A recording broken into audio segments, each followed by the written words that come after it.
રમત એમાં તમને આનંદ ક્યારે આવે છે? એની અંદર બધા નિયમો છે.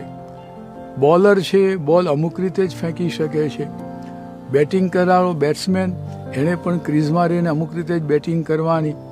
ફિલ્ડિંગ કરનારો છે એણે પણ કેચ પકડવા જાય તો હાથ છે જમીનને અડવો ના જોઈએ.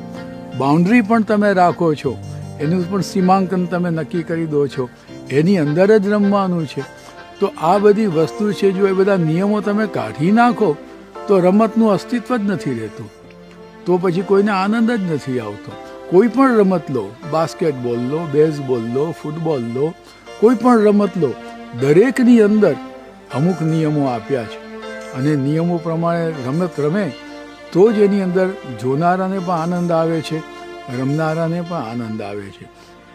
તે તો રમત નથી રહેતી.